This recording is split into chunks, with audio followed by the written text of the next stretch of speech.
Hey, and welcome to Algebraic Fractions. Now, if there aren't two words there that just put the fear of, I don't know, everything into this, those will be them. Don't worry about it. Seriously, if you've done all the pre-work on algebraic recap in the previous video and you know what a term and a coefficient and an equation is, you're going to absolutely ace this, so long as you know the 4 rules. And I'm guaranteeing that some of them you won't really know. Now, firstly, for those of you who are teaching me, don't ever use that excuse, all right, to show you how well I understand fractions. I only did half of my homework. Lol, laugh I did. Not. Wow. But these are the questions I'm going to ask you to do. Not too many of them, but actually they're going to test your algebra skills to the max. As we usually do, we'll do a recap. Again, I can't get over how funny these jokes sometimes aren't. Last lesson, what did we look at? We looked at what the idea of a term was. So a term was 3ab. For example, a coefficient was the number in front of a term. An equation was something with an equal sign in it. Oh, I didn't put expression. An expression would be something without an equal sign in it. When you collect like terms, you are absolutely doing that. You are looking at like terms that you can collect. So here I've got 3 apple bananas, and I'm adding on 4 apple bananas, and I have 7 apple bananas. We simplified and evaluated. We used the distributive law, which was nothing more than saying when you have a number outside of a set of brackets, you multiply those together. And we looked at factorizing, which we decided was critically important to the whole universe. And substituting, which is, I don't know, sort of the same.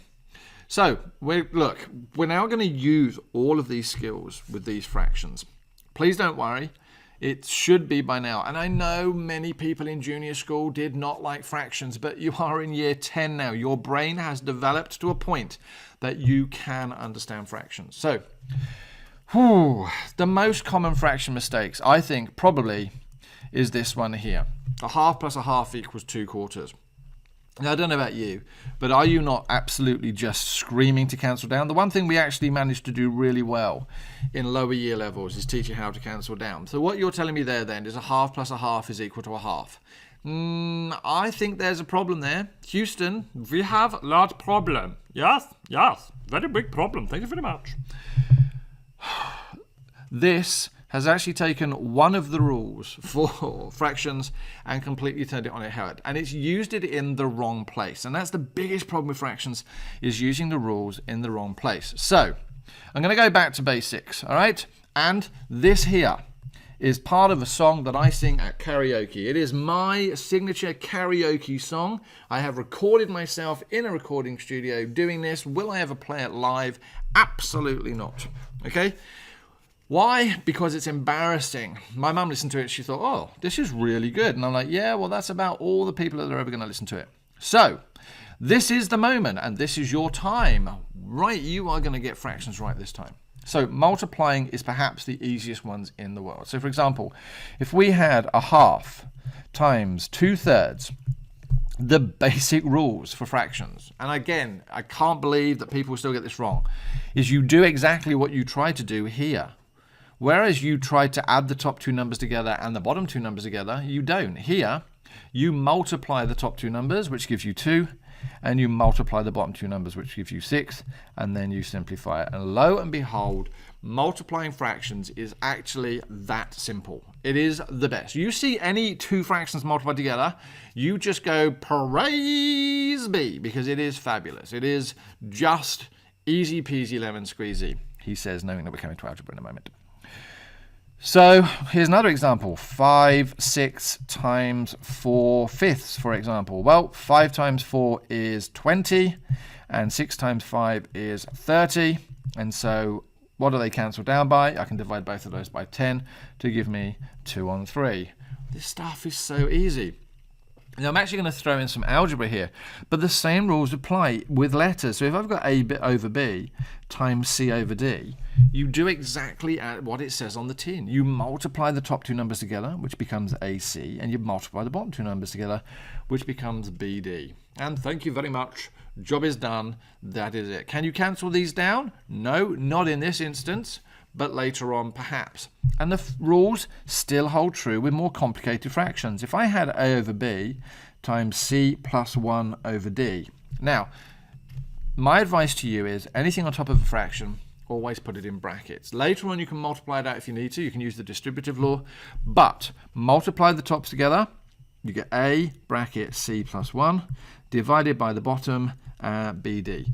No more complicated than that. Seriously, that's it. Now, as an aside, you're probably going, well, why do I need to put it in brackets? If I didn't put it in brackets and I had a over b times c plus 1 over d, and I just wrote the rules out as normal, what would I have? Well, I would end up with ac plus 1 all over bd. And you've actually fallen foul of the same problem we actually had in the previous video where we were substituting. At this moment in time, for this fraction, we noticed that a would have to multiply by both the c and the 1, hence the brackets. Here, it would appear, through a mistake, that you're only going to multiply the c by a, and so that plus 1 would actually then give you the wrong answer. So, always important to put it in brackets, because that's just not going to work. Now, multiplying fractions are just awesome. All right, they are the easiest thing to do. And if you see multiplying questions, just go, just do it. All right. The wonderful thing about Tiggers is the Tiggers are wonderful things. Their hides are made of rubber, their tails are made of springs. They're bouncy, bouncy, bouncy, bouncy, fun, fun, fun, fun, fun. Actually, the whole thing is actually sung in one of my other videos. Am I going to continue doing it here? Nope.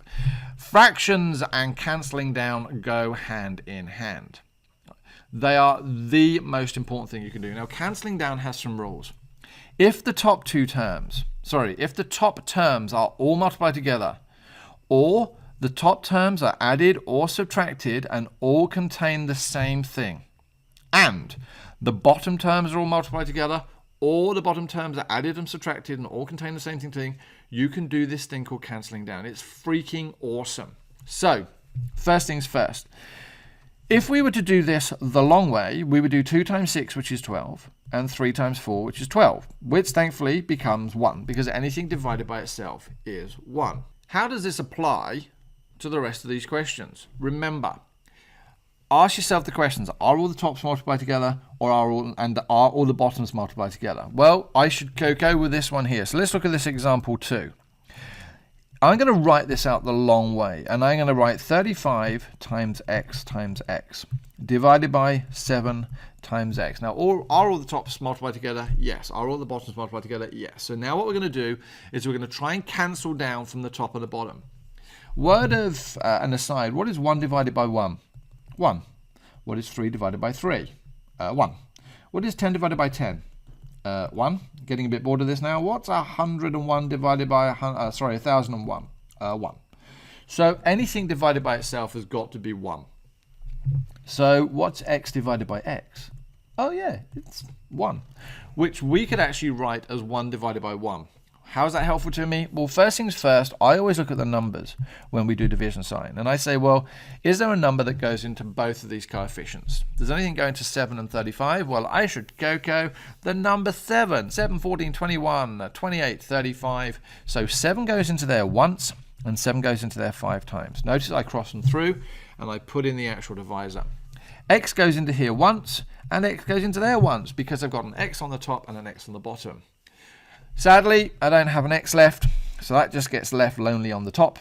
And so now, I've actually rewritten this. If I wanted to write it out longhand, it's 5 times 1 times x over 1 times 1. Now, I tend not to write this second step out, or this third step out, because there's no point. I just say 5 times 1 times x just gives me 5x, and 1 times 1 is 1, and I do not need to put the 1 at the bottom of a fraction. So there you go, that's that cancelled down. What about this next one? 20s, minus 20s. Now, I'm going to rub this a little bit out for a second, because I'm just going to give myself some room. First things first, that minus sign can belong to either the top or the bottom of a fraction. I always put it at the top, so I'm going to rewrite that as minus 20s divided by 45s squared times t.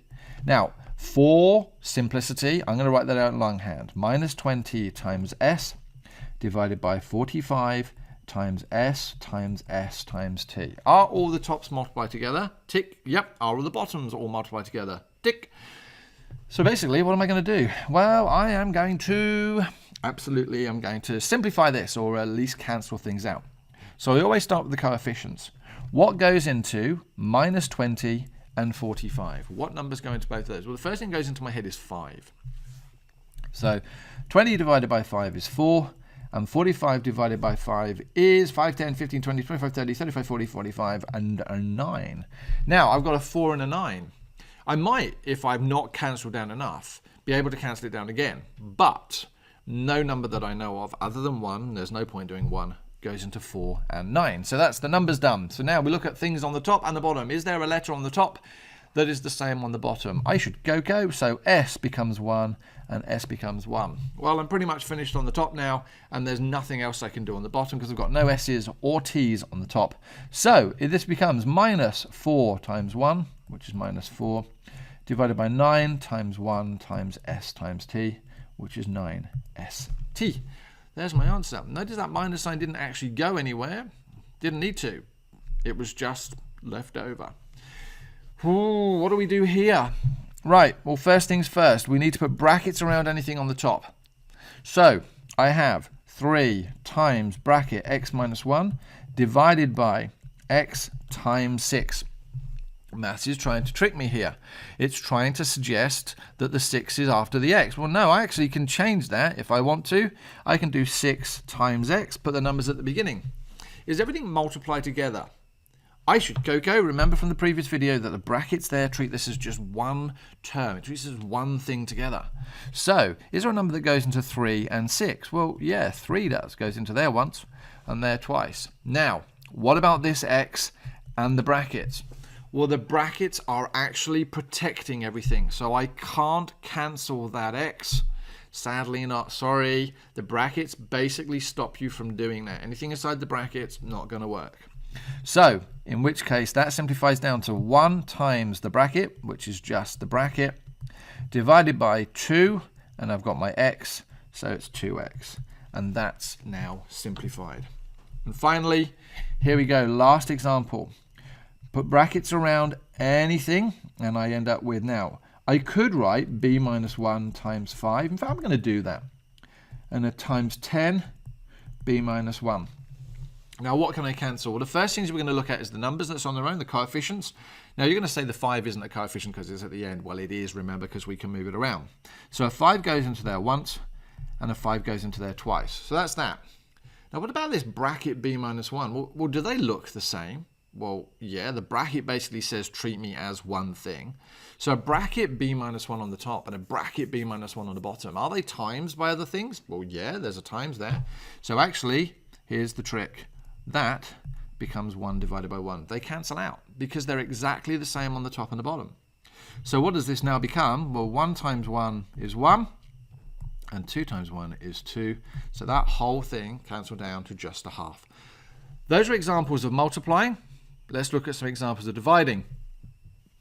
Making this screen slightly bigger. Now, I always love going to KFC. Who doesn't? Oh, Kentucky Fried Chicken. Oh, I'm hungry again. Well, the reason I remember KFC is because when you divide fractions, you're actually going to KCF. KCF? You're going to keep, you're going to change, and you're going to flip.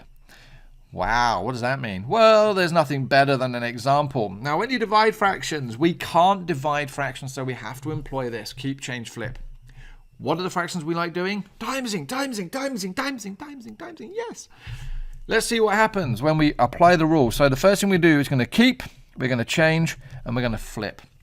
That exactly means keep the first fraction the same, change the divide into a times, and to be able to do that, we have to flip this second fraction. What do I mean by flip? Literally turn it upside down. Oh, look, we have a times. We like the times. Thank you very much. So dividing is actually the second best thing. When you flip fractions, you're actually taking the reciprocal. So x over 15, when I'm taking the reciprocal, becomes 15 over x. Now, a lot of people actually can do reciprocals because when it's easy, you just flip them. Word of warning, when you have a whole number, Lots of people make mistakes with reciprocals, so they go, well, I can't flip it upside down because there's nothing on the bottom. Well, actually there is. Any whole number can have divided by 1 put on it. Why? Well, if you think about it, what is any whole number divided by 1? It's the same number. So now, when I take the reciprocal, it becomes 1 over 2. All right, so just remember that. Have I finished this question here? Nope, afraid not. So now that becomes x times 15 over 5 times x. What can I do here? Can I cancel anything down? Well, I should think so. Numbers can divide by 5. And the letters, we've got 1 on the top and 1 on the bottom. And so, strangely, that becomes just 3. Wow, that's amazing. And it doesn't even matter if it gets complicated. Remember, KCF, not KFC, because keep, flip, change makes no sense to anything. Keep the first fraction, and I'm going to write that in brackets, 10x minus 5. Change, divide to a times, and become 2x minus 1 divided by 10. Ooh, this looks fun. So, what can we do here? Well, that becomes 2 times brackets 2x minus 1 divided by 10x minus 5 times 10. Oh, I can see some numbers I can cancel things down by, so 2 goes into both of those, and you'll probably turn around and go, well, that's it, finished. Well, actually not. Sadly not. All of this stuff is a trick. So I'm going to get there 2x minus 1. And on the bottom, I'm going to get 10x minus 5 times 5. Actually, I'm going to put that back in brackets. Look inside this bracket here. What do you notice? Well, if I had told you you had 10x minus 5, you'd probably be able to say to me, well, actually, I can factorize that because I know that I've got 2 terms, and each of those terms can be divided by 5. And when I can divide terms by a number or letters and numbers, I can otherwise factorize it. So if I move 5 outside my brackets, what do I get? I get 2x minus 1. What do you notice about the top of your fraction? Oh, I should go. So the top stays as 2x minus 1, but I can rewrite the bottom, this fraction here, as 5 times 2x minus 1 times 5. And you'll say, well, hold on a moment, I've already got the 5. No. That times 5 was already there. All I've done is made this fraction here simpler. Are all the things on the top multiplied together? Yes, because that bracket makes it sound like it is. What about the bottom? Are they all multiplied together? Yes. Do I have something on the top that's the same as something on the bottom? Yes, I should go. So that becomes 1 and that becomes 1. So I get 1 on the top and 5 times 1 times 5, which is 25 on the bottom. All of this stuff takes practice. Now we go back to adding and subtracting fractions. Oh, please. When you add fractions, you do not add the tops and you do not add the bottoms. Now, as everybody I think in the world remembers, the bottoms for fractions have to be the same. But once they are the same, that's it. When you add fractions, you just add the top 2 numbers together. The bottom numbers stay the same. All right? So, for example, if I had a half plus a third, are the bottoms the same? No. Right. Well, let's just work out how do we make the bottoms the same. And many people go, oh, you take a common denominator. Yes, of course you take a common denominator. Thank you very much, common denominator.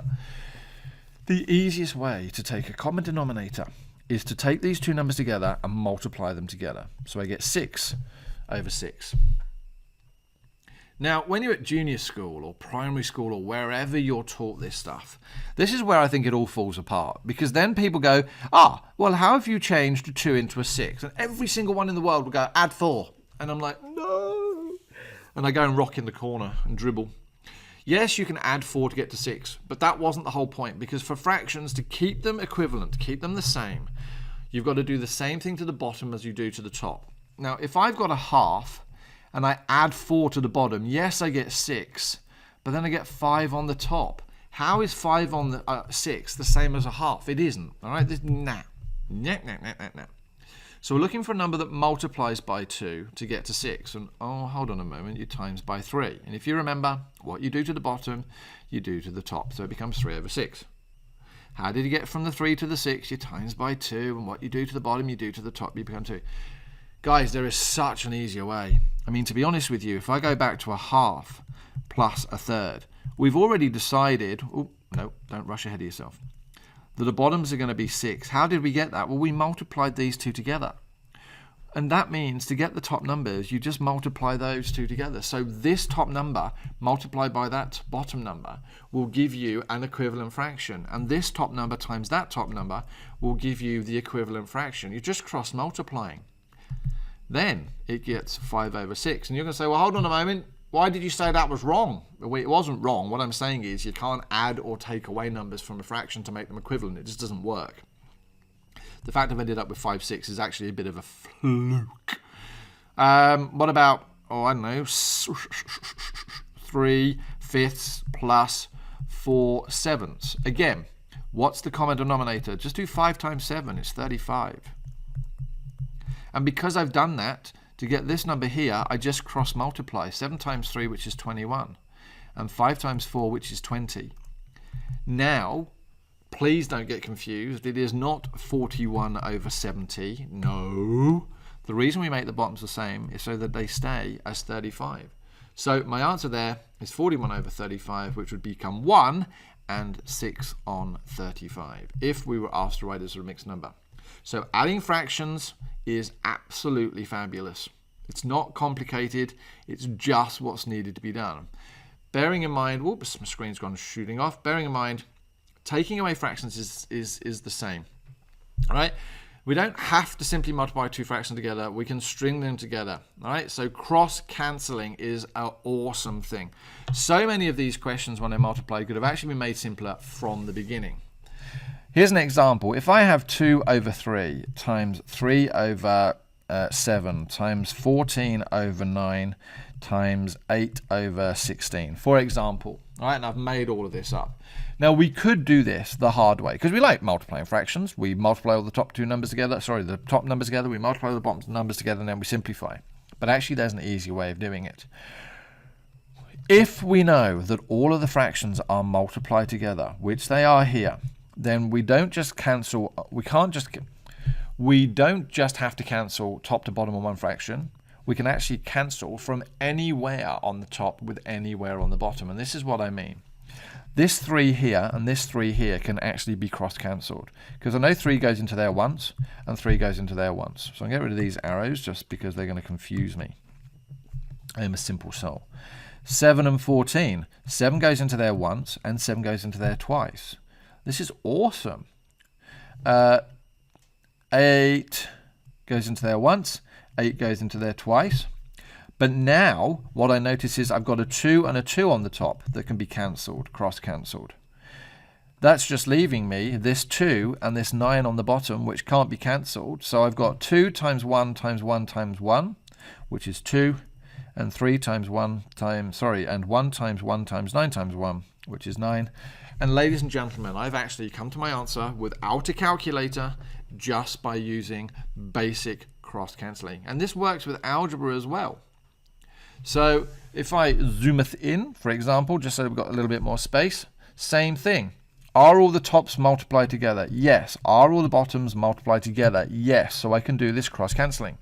Are there numbers on the bottom and numbers on the top that can be cancelled? Yes. There's a 3 goes into there once and a 3 goes into there twice. Muppet. 3 goes into there 3 times. 5 goes into there once. 5 goes into there 3 times. Oh, hold on. I've got a 3 can go into there once and a 3 can go into there once as well. So that's all my numbers dealt with. But what about my letters? Well, same thing.